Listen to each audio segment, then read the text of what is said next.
with Liz Snyder today from Hillside Garden Landscaping, and Liz is going to share some great summer blooming plants for pollinators. Liz, what do you have for us today?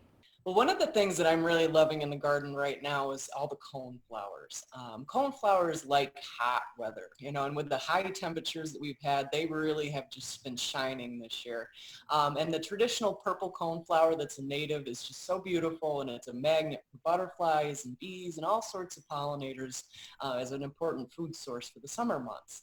But I also have featured here a couple of different colors of coneflowers. This one mix that's got kind of some reds and some oranges to it and a little bit of kind of a purpley color almost is called Cheyenne Sky, and that has been around for a few seasons now, and I'm just seeing a lot of those that we planted that are looking really great, and the butterflies have just been all over them. Awesome. These flowers are beautiful. I loved, waking up and seeing those pictures from you on my email today. Are there any other plants you'd like to share with our viewers today? Phlox is looking really great in the garden right now too, and I'm sharing a couple of different colors of that. This is the volcano series of phlox, they call them, because it's just such a riot of color. And there's some pinks and some purples, and there's even one that's kind of a pink and white kind of bicolor there.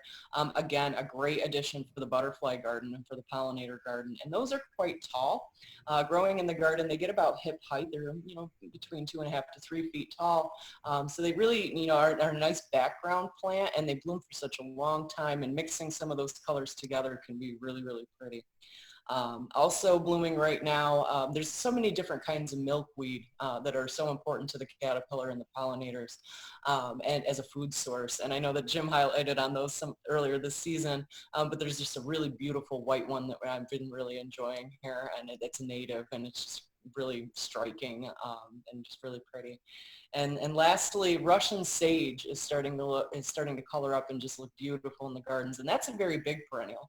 So if you're looking for something to really take up some space in the garden that is just loaded with purple blooms, it's really airy and kind of lacy, and when the wind blows, it can look really interesting. And because it's a sage, it does have kind of a scent to it, which is really nice. So if you're weeding in the garden or if you're in there, you can enjoy that smell that you get. But the pollinators just love those blooms.